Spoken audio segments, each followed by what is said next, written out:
အားလုံးမင်္ဂလာပါမျိုးတွေတဲ့ကျွန်တော်ပြမယ်နော်ကိုဒါလေးကဒီပွဲလေးကိုနော်ဒီ1 4 6 6နဲ့လို့ကြည်ပြီးသားနော်အဲ့ဒီမှာရေးထားတာ9 4 4 6တဲ့ဟော9 4 6တဲ့နက်ခတ်ပါဝါစပြီနော်9ပိတ်4ပိတ်6ပိတ်နော်ဖြစ်ပြီတဲ့နော်9ပင်ကနန်းရဲ့4ပင်အပိတ်ရဲ့9ပင်အပိတ်ရဲ့4ပင်အပိတ်ရဲ့တစ်ချိန်အပိတ်ရဲ့ဟုတ်ပြီနော်အဲ့ဒါဆိုရင်ဒီကနေပြီးတော့86ကနေကျွန်တော်ဘယ်သွားမှာတော့85ခုနှစ်ကိုသွားမယ်တဲ့နော်96ကနေ85ခုနှစ်အချိန်20ကိုတန်းသွားလိုက်ပြီနော်အချိန်20ပြအောင်ခင်ဗျာနော်ဒီမှာအချိန်20နော်ဟုတ်ပြီနော်အဲ့တော့ဒီမှာထူးခြားဖြစ်စဉ်လေးနဲ့ကြည့်ကြမယ်ပေါ့ဗျာအောင်တာမအောင်တာကတော့ကံပေါ့လေမဟုတ်လားဒီအထောင်သုံးလုံးငါးကြီးပြန်ဖြစ်နေတာဒီနေရာမှာဟုတ်ပြီနော်တစ်ချက်အဲ့မှာကြည့်လိုက်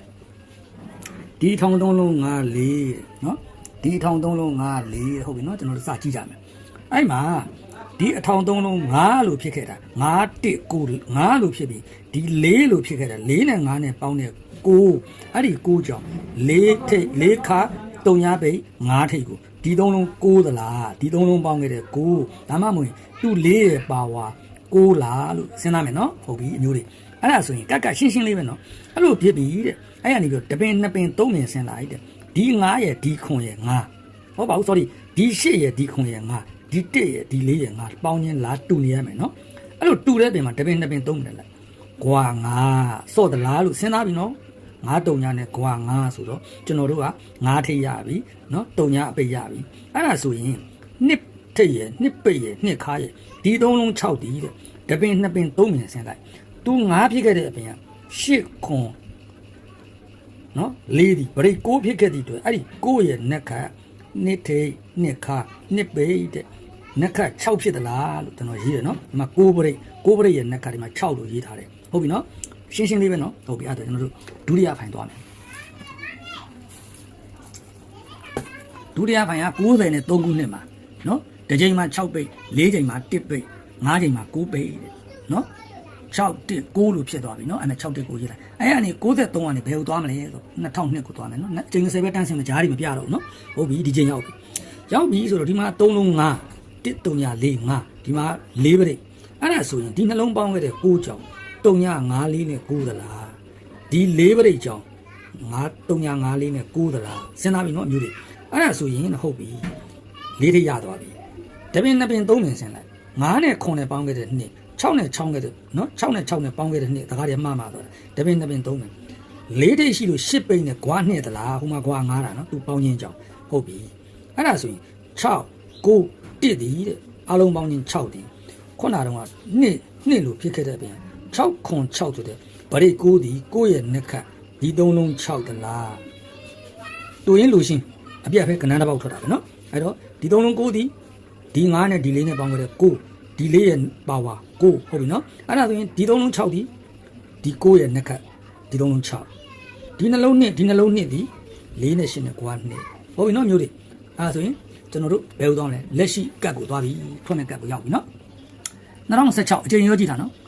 ဒီချိန်မှာ1ပိတ်4ချိန်မှာ6ပိတ်5ချိန်မှာ10ပိတ်နှစ်ခတ်ပါဝါ168လို့လည်းရေးထားတယ်เนาะအဲ့ကနေ2025ကိုသွားမယ်ဂျားဆိုင်တွေနောက်မှာပြမယ်သူ့အကြောင်းမှုသေးလို့เนาะဒီရောက်ပြီဆိုရင်သူ့တပင်ကျော်လိုက်6 9 3ညအထောင်3လုံး5ဗရိတ်4လို့ထိုးထားတယ်ဒီ4နဲ့ဒီ5နဲ့ပေါင်းခဲ့တဲ့9ဒီ6 2 1ဆိုရင်ဒီ3လုံးဒီ9ဟုတ်ပြီเนาะအမျိုးတွေဒါမှမဟုတ်ရင်ဒီ4ကြောင်ဒီ3လုံး9မျိုးစဉ်းစားမယ်เนาะကနန်းနေတင်လာเนาะများတော့တယ်เนาะကိုယ့်အမှုချင်းကြနော်ကျွန်တော်တို့မြင်တာလေးတင်ပြီးဖြစ်နိုင်တာလေးနဲ့စဉ်းစားမှာတပင်2ပင်3ပင်စဉ်းစားလိုက်တယ်9 5နှလုံးလေးခွန်နှလုံးလေးအဲ့ဒီလေးဒီတစ်ထိတ်နဲ့3ပိတ်နဲ့ဂွာလေးဟုတ်တယ်နော်ဂွာလေးနော်ဂွာလေးရပြီအဲ့ဒါဆိုရင်6ထိတ်6ပိတ်4ခါဒီ6ဖြစ်ခဲ့တာခွန်5ခွန်ဆိုတဲ့ဗရိတ်9ကြောင်ဒီမှာရေးထားတဲ့9အဲ့ဒီ9ကြောင်9နှစ်ခါတဲ့6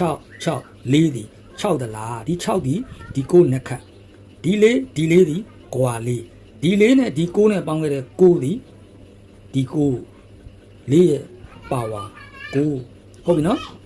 တိုးရမယ့်ကဏ္ဍက1 4 3တခွက်ခဲအကယ်၍အဲ့လိုမဟုတ်ဘူး1 4နှစ်ဘာလို့ထွက်ခိုင်းတာတော့တပင်2ပင်3 sorry တစ်ကြိမ်2ကြိမ်3ကြိမ်4ကြိမ်ခွန်ပရိတ်တဲ့နှစ်ပိတ်သွားမှကြောက်တယ်ဟုတ်ပြီနော်ခွန်ပရိတ်လေးထည့်ထိုးပေးတာအရင်လေးအဲ့ဒါဆိုရင်သူ့လိုပဲတပင်2ပင်3ပင်4ပင်သွားလိုက်တပင်2ပင်3ပင်4ပင်သွားလိုက်ဗရိတ်1တဲ့ဗရိတ်1ထွက်သွားမှာဆိုလို့နော်လဲကြည့်နေတာမျိုးတပင်2ပင်3ပင်4ပင်ခွန်ပရိတ်တဲ့ခွန်ပရိတ်ဖြစ်သွားလို့ဟုတ်တယ်နော်မျိုးတွေဒီ frame ကဒါပဲနော်ဒီကြည့်နော်ဒီဘက်ကိုအမျိုးတွေပြောပြမယ်နော် 900ထိုးမယ်နော်ဘာလို့900ထိုးမှာ900ကကျွန်တော်အချိန်20ပြတာဒါပေမဲ့ပြန်တင်ပေးမယ်နော်900ပြန်တင်ပေးမယ်900ဒီအချိန်20မှာထိုးမှာနော်ကျွန်တော်မွေးကန်းထုတ်တာ900ကြားလာပြီပြီးရင်ခွန်6ခွန်ဆိုတဲ့ကဏ္ဍထိုးမယ်ဒီခွန်6ခွန်လေးမှတ်တာနော်ဒီခွန်6ခွန်လေးနော်ဟုတ်ပြီနော်အဲ့ဒီခွန်6ခွန်ရဲ့နောက်ဒီမှာခွန်6ခွန်ဒီမှာဒီခွန်6ခွန်လေးမှတ်တာနော်အဲ့ဒါက169ဆိုတဲ့ site နဲ့လာတာအဲ့ဒီခွန်6ခွန်ဘာလို့ဒီပွဲထိုးချင်တာတော့ဆိုကိုထိတ်ကိုခါခွန်ပိတ်အထောင်သုံးလုံး9ဖြစ်တဲ့အချိန်မှာဒီကဏ္ဍထိုးမှာဟုတ်ပြီနော်ဒီမှာနော်အဲ့ဒါဒီဘက်တက်လိုက်ဒီကဏ္ဍဟုတ်ပြီနော်6နှစ်ခွန်ဒီအထောင်သုံးလုံး9ဖြစ်လို့ထိုးတာကျန်တဲ့ချိန်မှာမထိုးဘူးဒီခွန်6ခွန်ဆိုတဲ့ကဏ္ဍကိုခွန်ပိတ်မယ်6ခါ6ထိပ်6ခွန်ဖြစ်မယ်ခွန်6ခွန်ဖြစ်မယ်ဒီဘွဲမှာထိုးမယ်ခွန်6ခွန်900နော်မျိုးတွေအားလုံးမင်္ဂလာပါဒါနံပါတ်1ဖိုင်ကျွန်တော်ခုခဏနေတင်ပေးလိုက်တော့မယ်နော်ချိန်20အတွက်နော်မျိုးတွေ